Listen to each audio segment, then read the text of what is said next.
Hello student, welcome to Target information classes. बात करेंगे railway NTPC exam को लेकर के। जैसा कि आप सभी को मालूम है कि रेलवे एनटीपीसी का नोटिफिकेशन जारी किया जा चुका है, जिसके ऑनलाइन आवेदन की तिथि 14 सितंबर से शुरू हो चुकी है। तो फॉर्म भरते समय आप बोर्ड का सिलेक्शन कैसे करें, किन किन बातों का ध्यान रखिए, तो इन बातों पे आज हम थोड़ी सी चर्चा करेंगे। तो वीडियो बहुत छोटा सा रहने वाला है, तो आप इस वीडियो में अंत तक बने रहिए। मैं सारी चीज़ों को आपको यहाँ पे दे दूँगा, तो आप लोग हैं उन सब बातों का ध्यान रख करके आप बोर्ड का सिलेक्शन कर सकते हैं। लेकिन आइए उससे पहले कुछ बातों पे को हम जान लेते हैं। देखिए, सबसे पहले क्या है कि कुछ की पॉइंट्स हैं हमारे पास, तो उन की पॉइंट्स के आधार पर मैं आपको बताने की कोशिश करूँगा। सबसे पहले देखिए, मेडिकल स्टैंडर्ड के हिसाब से आप लोगों को देखना पड़ेगा कि आपका मेडिकल स्टैंडर्ड क्या है। तो मेडिकल स्टैंडर्ड के हिसाब से आपको बोर्ड का सिलेक्शन करना होगा। जैसे मान लीजिए लेवल 5 है, तो उसमें गुड्स ट्रेन मैनेजर की पोस्ट है। लेवल 5 में गुड्स ट्रेन मैनेजर की पोस्ट है, तो वहाँ पे A2 मेडिकल स्टैंडर्ड खोज रहा है। तो अब ये ध्यान रखना होगा, जिन बच्चों का मान लीजिए A2 स्टैंडर्ड नहीं है तो वो वहाँ पे अप्लाई नहीं कर पाएंगे, ठीक है। इसी प्रकार दूसरा है कि लेवल 6 में स्टेशन मास्टर का पोस्ट है। तो लेवल 6 में अगर मान लीजिए स्टेशन मास्टर के लिए जो मेडिकल का स्टैंडर्ड उसको चाहिए, तो अगर वहाँ पे आपका मेडिकल स्टैंडर्ड नहीं फुलफ़िल हो रहा है तो वहाँ पे भी आप अप्लाई नहीं कर पाएंगे। लेकिन एक चीज़ और इसमें ध्यान रखिए, देखिए इस बार जो पोस्ट निकली हुई हैं तो इसमें नंबर ऑफ़ वैकेंसी कहीं कहीं पे कम भी हैं, ठीक है। तो इसमें मान के चलिए भीड़ तो रहने वाली है। अभी पिछले बार जो वैकेंसी निकली थी रेलवे एनटीपीसी उसमें रेलवे में, तो मान के चलिए उसमें लगभग 1.25 करोड़ से ज़्यादा ही फार्म या इसके आसपास कुछ फार्म पड़े थे। तो इस बार भी भीड़ रहने वाली है काफ़ी। तो आपको मेडिकल अपना स्टैंडर्ड तो ध्यान ही रखना है और साथ में भीड़ से भी बचना है। दूसरी चीज़ है नंबर ऑफ़ वैकेंसी का आप लोग ध्यान रखेंगे। जैसे मान लीजिए कैटेगरी के हिसाब से हम बात कर लेते हैं, तो कैटेगरी के हिसाब से जैसे यहाँ पर CBT फर्स्ट में क्या है कि जो लोग कैटेगरी से बिलोंग कर रहे हैं, CBT फर्स्ट में जो लोग कैटेगरी से बिलोंग कर रहे हैं, तो जब आप CBT फर्स्ट में UR से पास करोगे, CBT फर्स्ट में अनरिजर्व से पास करोगे, तब आप CBT सेकंड में अपनी कैटेगरी प्लस UR की कैटेगरी से फाइट कर पाओगे, ठीक है। अपनी कैटेगरी और प्लस UR की कैटेगरी दोनों को मिला करके तब CBT 2 में फाइट कर पाओगे। तो आपको कैटेगरी का ध्यान रखना है कि जहाँ पर आपकी कैटेगरी का पोस्ट हो, ठीक है, वहीं पे फॉर्म आपको अप्लाई करना है, ठीक है। दूसरी चीज़ है, इसमें पिछला कट ऑफ क्या था क्या नहीं था। अभी देखिए बहुत सारी वीडियो इस पे नहीं आई होंगी, लेकिन बहुत से लोग अपनी अपनी बातों को रखेंगे। तो आपको ये ध्यान में रखना है कि कहाँ पे पिछला कट ऑफ क्या था। बहुत से जैसे लोगों के मन में ये मानसिकता होती है कि यार वहाँ पे पिछला कट ऑफ कम गया है, तो कट ऑफ को कम देखते हुए बहुत से बच्चे वहाँ पे अप्लाई कर देते हैं कि जहाँ का कट ऑफ कम है तो हो सकता है इस बार भी कट ऑफ वहीं पे कम जाए। तो ऐसा ये ज़रूरी नहीं है कि किसी क्षेत्र का मान लीजिए कट ऑफ अभी कम था पिछली बार, तो हो सकता है उस क्षेत्र का इस बार भी कम जाए।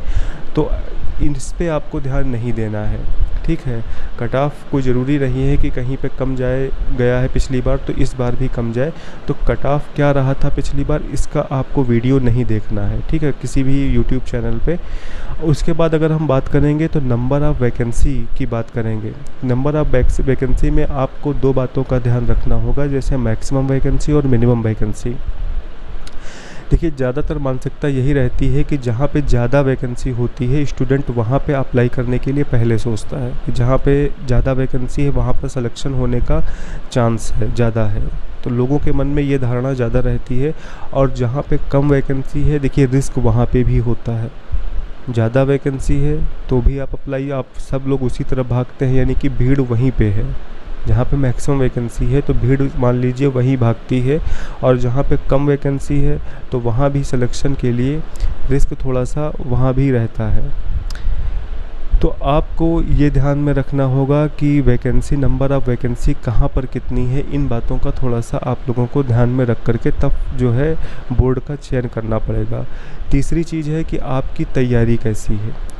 अगला है कि आपकी तैयारी कैसी है। आपकी बहुत अच्छी तैयारी है तो फिर जहाँ पे कम वैकेंसी भी हैं, मान लीजिए कोई स्टूडेंट्स हैं वो अगले 4-5 साल से रेलवे की तैयारी कर रहा है, तो आप फिर जहाँ पे मान के चलिए कम वैकेंसी भी हैं, तो अगर उसकी तैयारी अच्छी है, आप गुड स्टूडेंट्स हैं, तो फिर वहाँ पे आप फार्म अप्लाई करिए, आपके चांस अच्छे हैं। अगर मान लीजिए आप मीडियम रेंज के हैं, आपने अभी तैयारी शुरू की है रेलवे की करना, ठीक है, तो आप जो है फिर वहाँ पे देखिए कि आपका स्टैंडर्ड क्या है, तो फिर आप उस हिसाब से जो है बोर्ड का सिलेक्शन करिए। अब दूसरी चीज़ इसमें मैं एक बात और करना चाहूँगा, देखिए भीड़ की जो मैंने बात की, तो जो लोग ऑलरेडी रेलवे में जॉब कर रहे हैं, वैसे मान लीजिए कोई उत्तर प्रदेश का है और वो जॉब कर रहा है कहीं किसी दूसरे क्षेत्र में, पटना में जॉब कर रहा है, या कोई पटना का है तो वो मान के चलिए मध्य प्रदेश में जॉब कर रहा है। इस तरीके से जो बाहरी क्षेत्र में कैंडिडेट्स बने हैं तो वो भी अपने क्षेत्र में अब आना चाहेंगे। तो अब देखिए जो लोग तैयारी कर रहे हैं वो तो फार्म भरेंगे ही भरेंगे, लेकिन जो लोग ऑलरेडी जॉब में हैं तो वो भी अपने अपने घर वापस आना चाहेंगे, तो इसलिए यहाँ पे भी अब भीड़ रहने वाली। तो सबसे ज़्यादा जहाँ पर मैक्सिमम वैकेंसी है तो स्टूडेंट्स वहीं पे अप्लाई करेंगे। तो आप लोगों को थोड़ा इन बातों का ध्यान रखना है कि आपका स्टैंडर्ड क्या है, आपने कैसी तैयारी की है, ठीक है। उस हिसाब से अगर तैयारी बहुत अच्छी है तो फिर जहाँ पर कम वैकेंसी है वहाँ पे आप डालिए, आपके चांस सिलेक्शन के ज़्यादा हैं। मैक्सिमम वैकेंसी है तो वहाँ पे भी देखिए थोड़ा सा रिस्क तो है ही। अगली बात अगर हमको बात करेंगे तो जोन सिलेक्शन देखिए महत्वपूर्ण है। जोन सिलेक्शन में ये देख लीजिए कि जैसे अभी मान लीजिए 14 सितंबर से आपके फार्म शुरू हुए हैं, तो कम से कम 4 से 5 दिन आप रुक करके ये देखिए कि किस जोन में सबसे ज़्यादा फार्म अप्लाई किए जा रहे हैं, ठीक है। 4-5 दिन में आप लोगों को ये तो अनुभव हो ही जाएगा कि सबसे ज़्यादा फार्म कहाँ पे अप्लाई किए जा रहे हैं, किस जोन में अप्लाई किए जा रहे हैं। तो वहाँ पर इससे बचें, क्योंकि जिस जोन में सबसे ज़्यादा अप्लाई किए जा रहे हैं तो वहाँ पे भीड़ ज़्यादा होगी, तो आप जो है इस भीड़ से थोड़ा सा बचिए। तो कुछ छोटे छोटे ये टिप्स हैं जिनको मैंने बताने की कोशिश की है, तो आप इन टिप्स का थोड़ा सा ध्यान रख कर के फार्म को अप्लाई करिए। बाकी आपकी तैयारी की कैसी है, सिलेक्शन इस पर भी निर्भर करता है। अगर आप लंबे समय से तैयारी कर रहे हैं तो फिर आप कहीं पे कम पोस्ट भी हैं वहाँ पे भी डालिए, आपका सिलेक्शन हो जाएगा। और अगर आप अभी नॉर्मल कैंडिडेट हैं, आपने अभी तैयारी करना शुरू की है, तो फिर आप अपने स्तर के अनुसार से फार्म को अप्लाई करिए।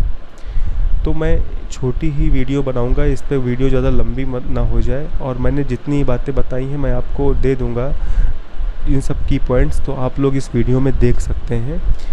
अगर आपको जानकारी अच्छी लगी है तो वीडियो को लाइक करिए, हो सके तो चैनल को सब्सक्राइब करिए। आगे कोई भी आप जानकारी अगर चाहते हैं तो आप मेरे कमेंट बॉक्स में लिखिए, मैं आपको रिप्लाई करने की कोशिश करूँगा। Thank you.